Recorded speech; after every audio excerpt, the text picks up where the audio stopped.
From the Discovery of Global Warming by Spencer Free online. Roger Revelle, Ocean CO2 and Nuclear Radiation Research for the U.S. Navy following World War II.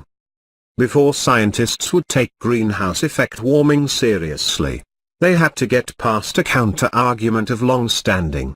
It seemed certain that the immense mass of the oceans would quickly absorb whatever excess carbon dioxide might come from human activities. Roger Revelle discovered that the peculiar chemistry of seawater prevents that from happening. His 1957 paper with Hans Suess is now widely regarded as the opening shot in the global warming debates. This essay not only describes Revelle's discovery in detail, but serves as an extended example of how research found essential material support and intellectual stimulus in the context of the Cold War. 1. For other case studies of funding, see the essay on funding Keeling's measurements and the experimental Greenland ice drilling site.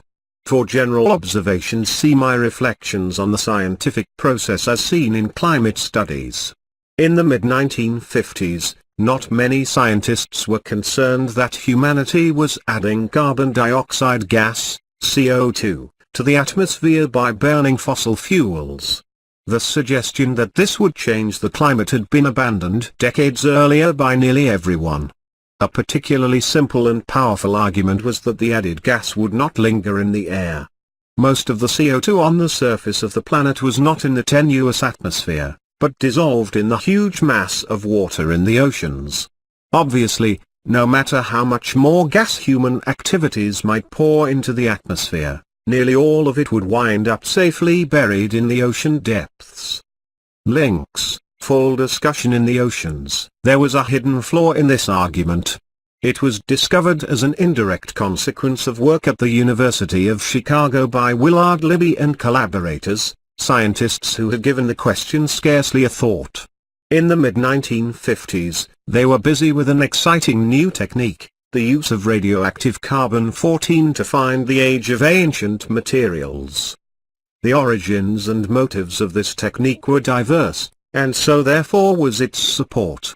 The Chicago group was funded chiefly by the university and by a foundation dedicated to supporting anthropology and archaeology. A crucial auxiliary technique, the enrichment of carbon isotopes, was developed because the isotopes were useful for medical research. But as was usually the case in nearly every field of post-war science, a substantial part of the support was indirectly related to the Cold War. Libby acknowledged that he was also indebted to the Air Force for a contract for the development of low-level counting techniques during 1949. The Air Force had negligible interest in the dates of Egyptian mummies, but it had a hearty concern for delicate radioactivity measurements. One likely use was detecting residues from Soviet nuclear bomb tests. As Libby discreetly remarked, Chicago people built up expertise in measuring radioactivity in other connections. The separation of isotopes was likewise under investigation for military as well as civilian uses.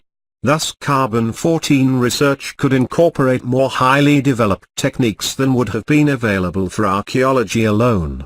2. Oceans. Meanwhile Revelle was studying, as usual with collaborators under an ONR contract, the results of a May 1955 test of a nuclear depth bomb that the Navy and deck had exploded a few thousand feet underwater. His team found that the radioactive residues had spread out in remarkably thin sheets, stretching 100 square kilometers but only a meter thick. Many years later Revelle recalled his surprise that the water from one layer doesn't exchange with the water from another layer. It was one more example of how the huge resources of government nuclear programs made novel observational methods and data available for many kinds of research. In a 1955 report using the depth bomb test data, Revelle's group concluded that radioactive wastes introduced into the upper layer might remain there for many years, and would be diluted by a volume of water only a 50th to a 100th the volume of the ocean. 17. The same would apply to almost anything else introduced into the upper layer, including CO2, a compound for which the Navy and deck had no interest whatsoever. The oceans. Revelle, however, was getting personally interested in the gas. He had heard the lonely voices of G.S. Callender and Gilbert Plass, who were arguing that if CO2 ever did accumulate in the atmosphere, it would have a strong greenhouse warming effect. Not long after Revelle took up the problem, he began to say publicly that it was possible there could be great and perhaps harmful effects as early as the end of the century. 18. Meanwhile he and Suess began to apply carbon-14 methods to the question of how the oceans take up CO2. The opportunity for such research was plain to other scientists too. Craig, in close touch with Revelle and Suess, undertook similar calculations with some variations in the equations and assumptions. Independently, James Arnold of Princeton in collaboration with Ernest Anderson of the Los Alamos Laboratory developed another variant of the research. They were following up their recent interest in tracking radioactive materials such as bomb fallout. Arnold and Anderson were soon exchanging ideas with Craig, Revelle, and Suess, and all agreed to publish papers simultaneously. 19 CO2 greenhouse. Revelle, Suess, and Craig all acknowledged funding as usual under contract with the Office of Naval Research. This was a general contract to Scripps, covering a number of research projects, driven partly by various potential applications and partly by pure scientific curiosity. For example, in his July 1956 progress report to the ONR, Revelle mentioned the CO2 studies in connection with measuring ocean turnover. He went on to report that Craig had spent most of his time that spring working on the question of ocean disposal of radioactive wastes. 20 Anderson, at Los Alamos, was supported by the EC. He could justify travel for discussions with Craig and Revelle, he wrote, because of their interest in the waste disposal problem. This is, of course, for Los Alamos' benefit. 21. His collaborator Arnold drew support from a more obscure source, the U.S. Army's Office of Ordnance Research. The Army officers were willing to fund research on abstract nuclear theory and geochemistry, and neither Arnold's proposal nor his reports hinted at any link to ordnance. If I wrote an open proposal, Arnold recalled, and the Department of Defense chose to support it, and didn't make me get a Q, top secret, clearance and work with them and whatever, it was fine with me. 22 The studies by Arnold and Anderson, Craig, and Revelle and Suess all used much the same research plans and data, and came to much the same conclusions. As Revelle and Suess put it, the average lifetime of a CO2 molecule in the atmosphere before it is dissolved into the sea is of the order of 10 years. 23. Further, all three studies used carbon-14 data to estimate that the oceans turned over completely in several hundred years. Given the leisurely time scale that most people assumed for the future growth of industrial emissions, that seemed fast enough to swallow up extra CO2. CO2 greenhouse, yet there remained Callender's insistent claim that measurements of CO2 in the atmosphere showed a marked increase. If he was right, one way out for Revelle and his colleagues would be to assume they had not taken proper account of how forests and other biomass took up carbon. The magnitude of that process was so poorly known that it would allow fudging the numbers. I am not too happy about the whole thing, Suess remarked. 24. CO2 greenhouse.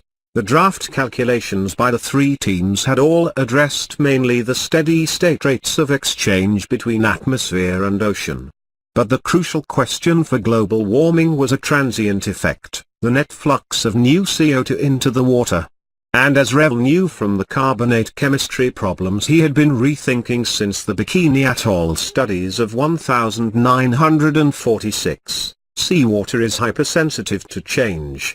To match an increased level of CO2 in the atmosphere, the number of CO2 molecules in the water would rise only as one factor in a cascading readjustment of the proportions of many types of molecules. In technical terms, seawater is a buffered solution, resisting the change in acidity that an increase of carbonates would involve. When some CO2 molecules were absorbed, their presence would alter the balance through a chain of reactions, and in the end some CO2 molecules would be expelled back into the atmosphere. To reach the new equilibrium, Reville now calculated, the water needed to absorb only about a tenth as much gas as a simple-minded calculation would suppose. While it was true that most of the CO2 molecules added to the atmosphere would wind up in the oceans within a few years, most of these molecules, or others already in the oceans, would promptly be evaporated out. Reville could scarcely present that as a new discovery, for the reactions were all tabulated in data known since the 1930s.